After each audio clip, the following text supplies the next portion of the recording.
Greetings from the Philippines to the world. We are on Facebook Live on Eagle News and Net25 TV and also on our streaming site eaglenewslive.com. Watch us on our YouTube channel at Net25 TV.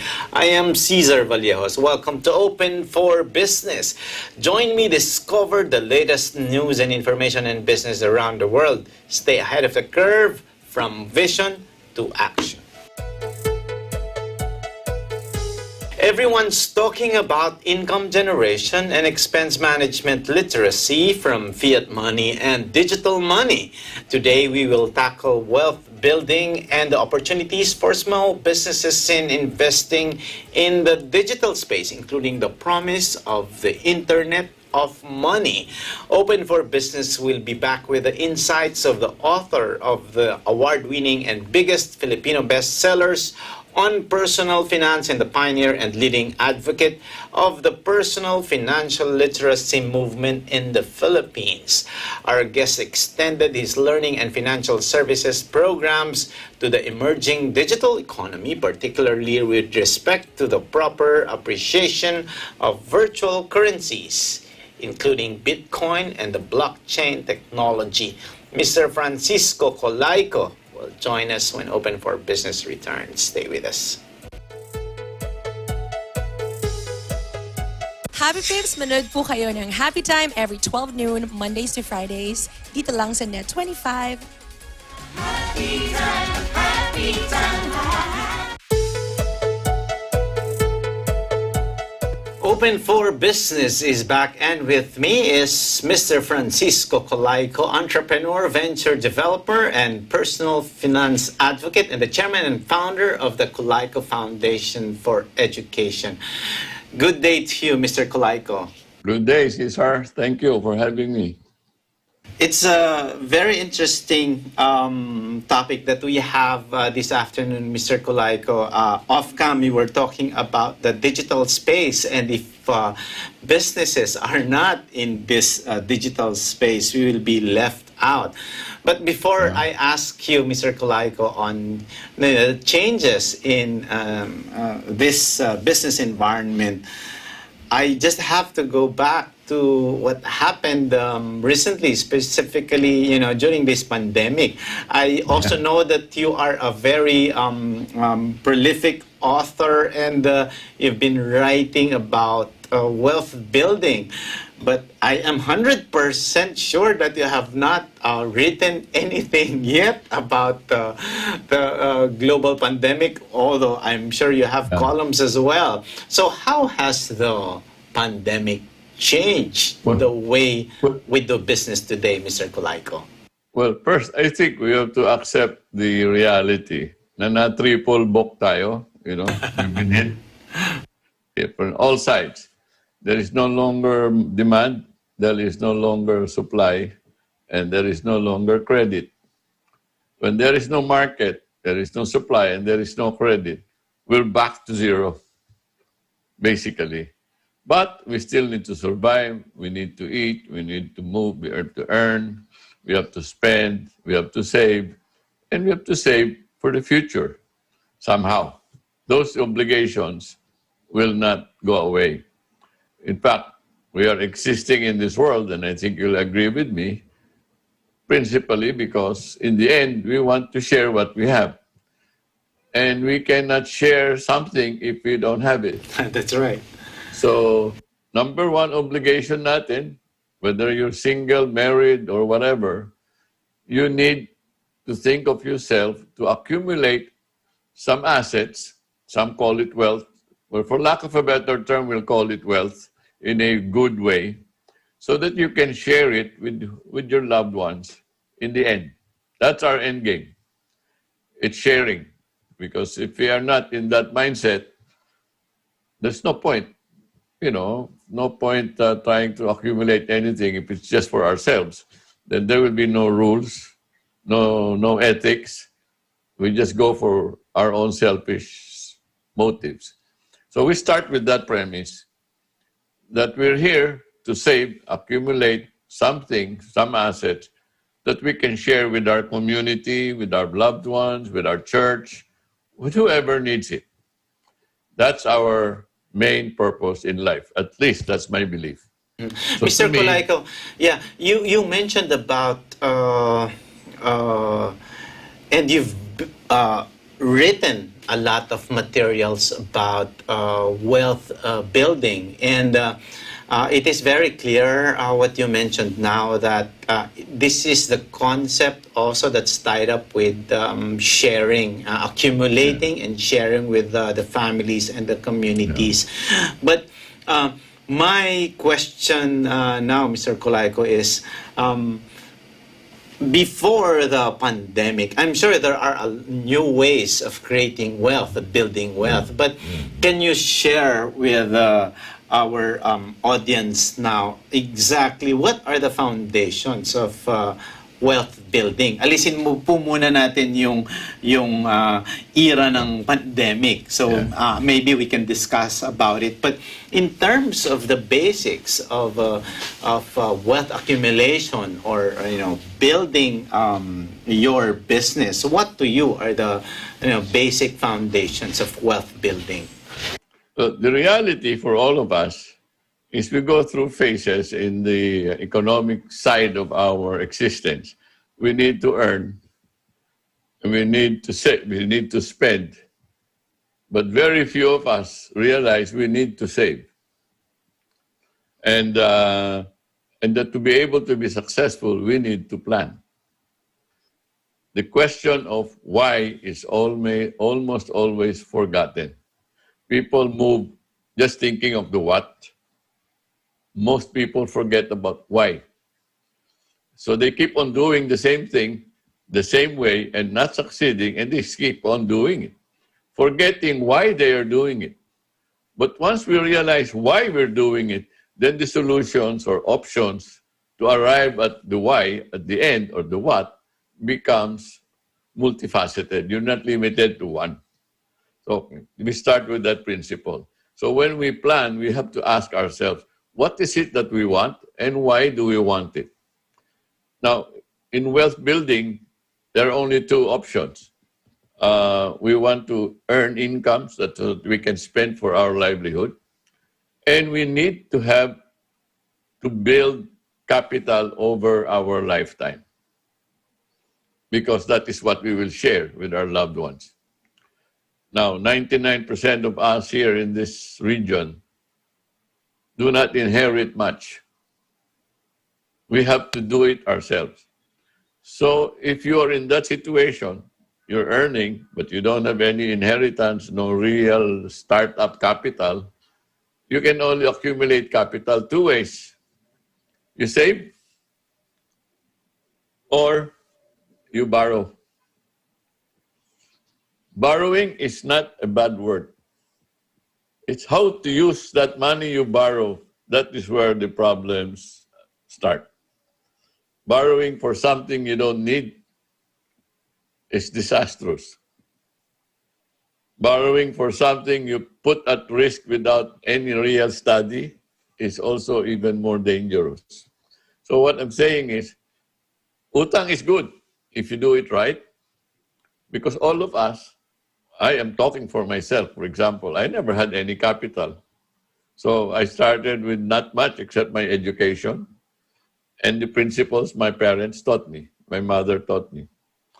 And that is the basis of growing one's, call it wealth, call it assets or whatever.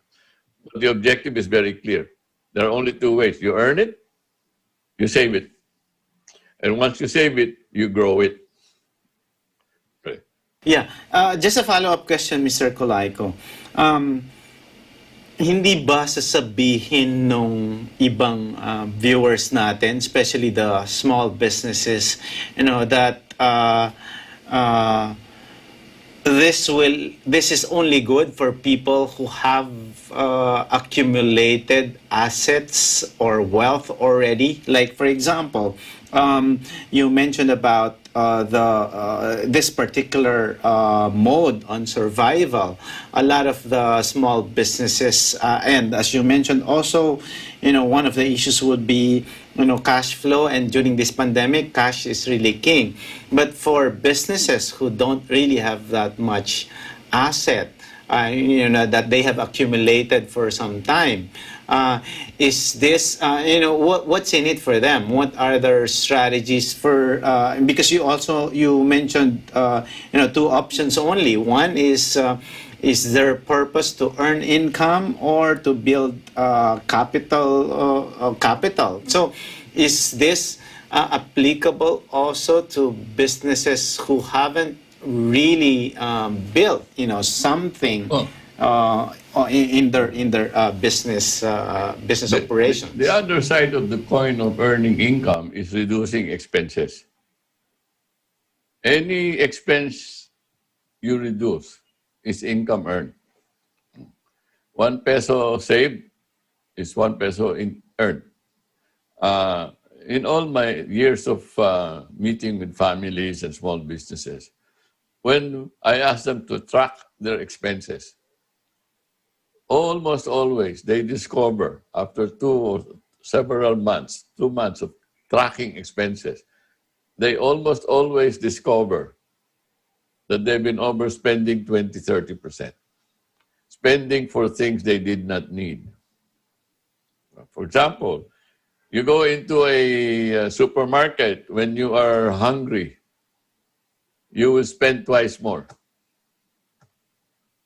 Yeah, sure.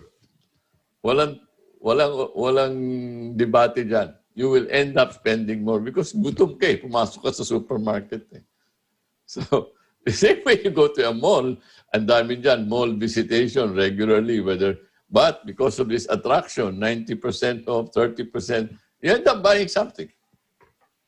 So that's one way. I'm not saying that the solution for everyone. But I also discovered in the many years of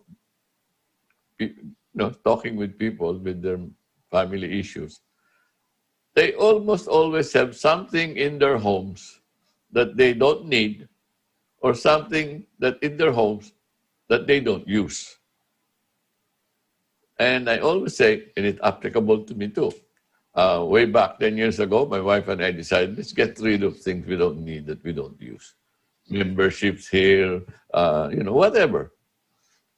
And that has been a very good solution for us. It relieves us of, other things. And it makes you feel good. And it also makes your life easier, more comfortable. Then you're not bogged down by self-induced, shall we say, pagtitipid because you don't want to lose something. But if what you will lose doesn't mean anything anyway, get rid of it. It's easier said than done. Huh? It's easier said than done. Because attachment sometimes is something you cannot figure out. You can see this happening all around. People who you think don't have anything, but by God, they have something there hidden that they don't want to let go. So anyway, that's one thing.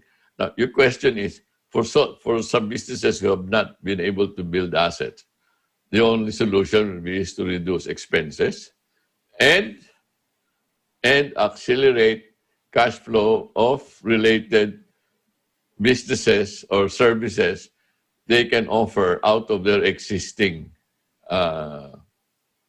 services or products they offer. There's always that pass. In fact, you just look around your own neighborhood, you'll find out that there is something na kinaiinisan because it's not there.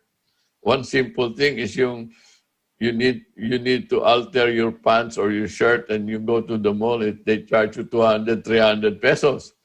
I tell them, how many residents in your small subdivision? Sir, mga 200. Why don't you walk around and pick up those shirts you can alter and give it to them at half the price? For the convenience, these people will give you business. So what I'm saying is, you don't have to look for something of a rocket science type. Just look at the convenience that you will provide people around you. That's why you have cooked meals now. Yes. Proliferating because of the convenience. That's right. And there are many more, I'm sure. Tutoring is now all over the place. Deliveries, everything. Look, that's why Grab and all this Lala Move. Yeah. They're Yes. all over the place. And the riders are self-employed. So what they just need is to borrow money to get a motorcycle or something. So these are the changes because of the fact that software has taken over our lives.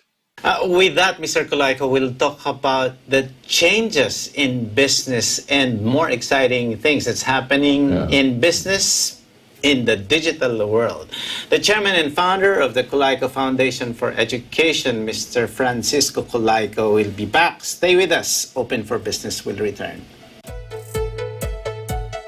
Hey there, Arnie Aquino here at Hatley Castle, one of the filming locations for the X-Men series. Don't forget to tune in to Digital Nest only on Net 25.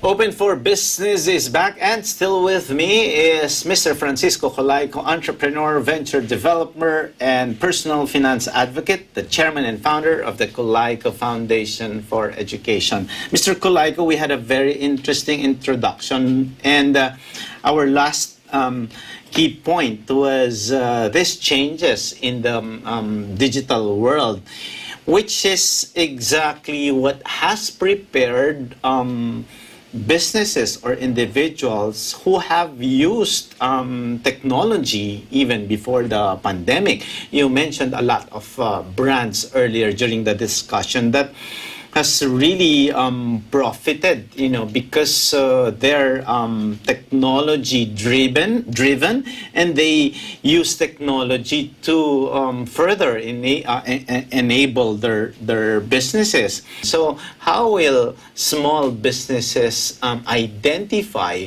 opportunities in getting a pie of their profits or income or wealth from this thing that we call the Internet of Money? I think when we talk of small business or business, we need to think of it in basically 3 dimensions. Right? The first dimension being, are you producing something? Are you producing a product or a service? That's one of the ways we earn. We make things. Okay? The second way we earn is we trade things. We buy and sell. And the third is we own an asset that grows in value or that generates income without us doing anything. That is what we call a passive income asset, like an apartment house that gives you rental income every month without you doing anything. But not everybody can do that. Although in the last 2 decades of helping the small guy, I'm very happy to see that a lot of the OFWs, some of them followed what I suggested and say, don't go for jackpots, go for sustainable income assets. So they were able to, with their savings, build 2-3 door apartments in the provinces, and now they're earning 20, 30, 40,000 a month, which is sufficient for their standard of living in the province. So to me, that's the third dimension. You own. So they continue to work.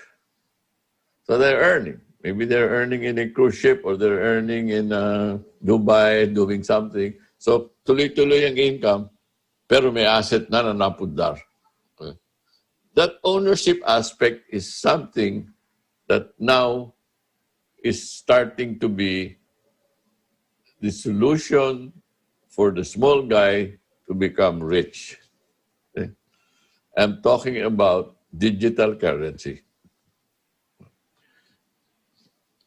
Fiat money, as we know it, pesos, dollars, they're all creation of government, diba?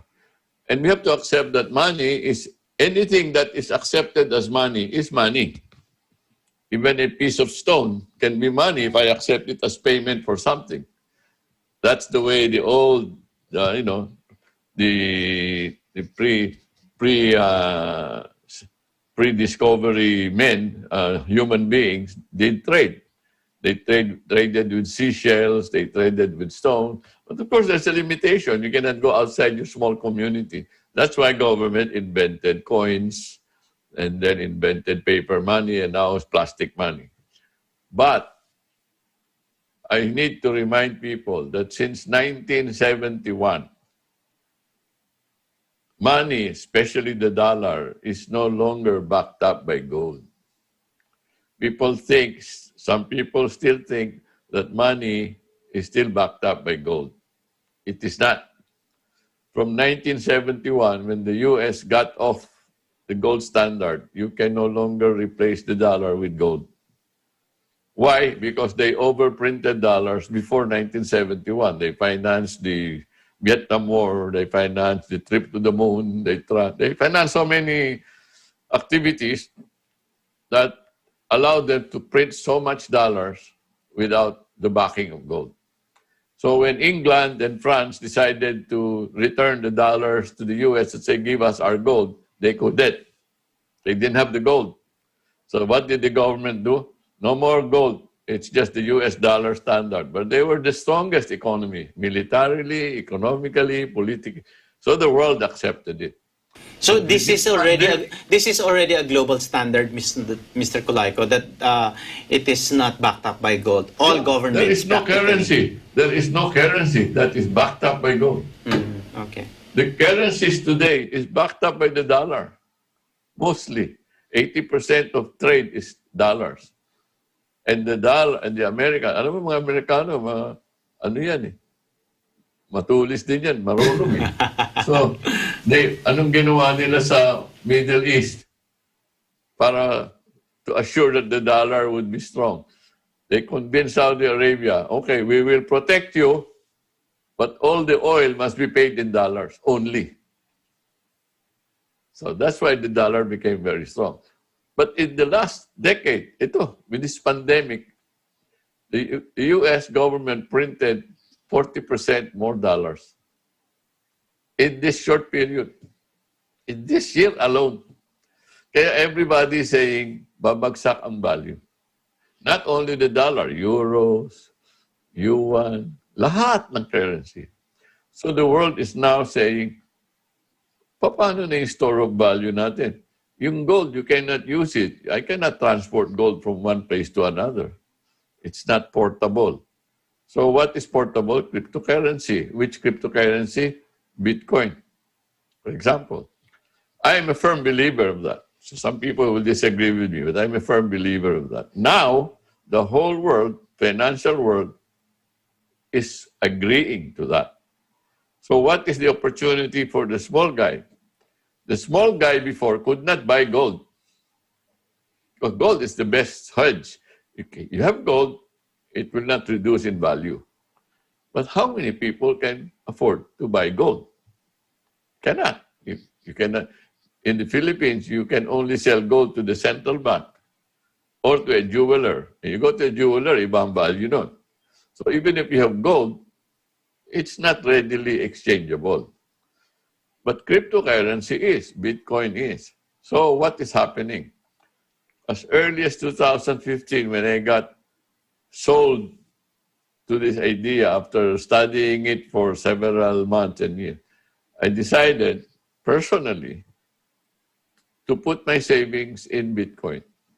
Some of it, not all of it. At that time, it was $300. You know how much it is as we speak now? How much? $37,000. $37,000. From what figure again when you started? 300. Wow. Wow. That's only in 4 years. So you can imagine, some of our members in our investment cooperative, among OFWs, they started following my advice, just buying small amount, 10,000 pesos worth, 20,000 pesos worth, because you don't have to buy one Bitcoin. You can buy portions of it. The average was buying 20,000 pesos worth of Bitcoin. They have 200,000 now, 400,000 now. So what I'm saying is, that's the owning side. Remember, I keep saying there are three ways. You make it, you trade it, you own it. at this time, the ownership side far beats everything else. Because you don't have, and this has not stopped, it's just beginning. Because in the cryptocurrency world, in the Bitcoin world today, it is only now that the big companies, institutional money, family money, banks are buying Bitcoins. So they're expecting Bitcoins to go up from 37,000 to 220,000 in the next 1 or 2 years. Can even be 500,000. Why? Because so much money has been printed and is still being printed. After the inauguration of Biden, U.S. government will print another $3 trillion, increasing the supply another 30% without a corresponding production. So the money we're holding today will lose in value. Everything will go down in value. So the cryptocurrency is an opportunity. It will not solve all your problems, yes, but it's an opportunity of a lifetime because the world is changing, moving from fiat currency to digital currency. Okay. Right? Mr. Colaco, I'm sorry, but we're running out of time. This is really a very interesting discussion. My last question is this. I just have to relate it to what's happening in the world right now with the global pandemic. Why would businesses or why would individuals pursue and take a look to this digital money and invest or create or own these assets in the digital world?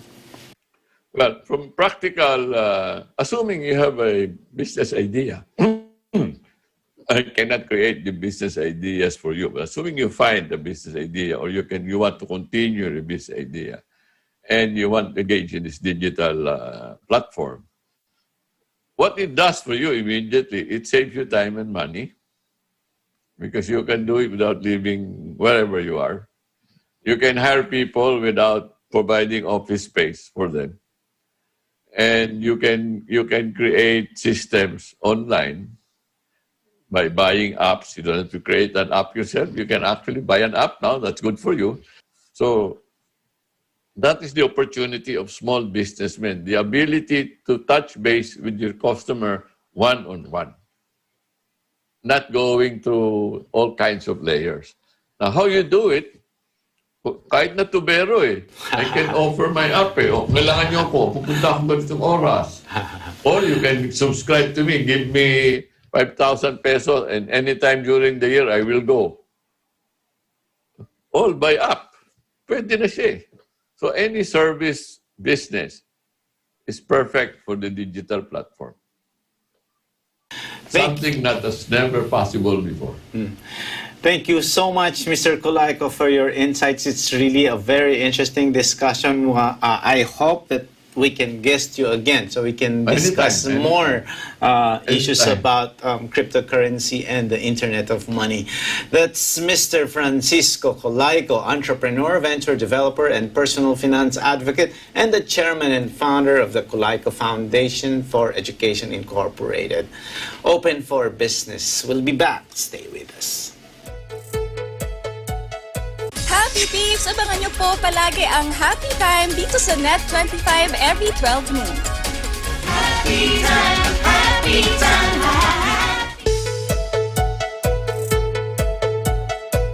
Thank you for watching Open for Business. Join us again in the next episodes of Open for Business for more insights from CEOs, thought leaders, industry experts, and SMEs promoting business development in the Philippines. See you again every Saturday and Sunday here in Open for Business, where we discuss business information, deliver the latest business news to keep you informed and open for business and be ahead of the curve from vision to action. You're on Facebook Live on Eagle News and at Net25 TV, and you can watch us again in the video section of the Eagle News and the Net25 Facebook pages and on eaglenewslive.com. Subscribe to our YouTube channel at Net25 TV. Thank you again for watching. We're open for business. This is Cesar Vallejos. We live in interesting times.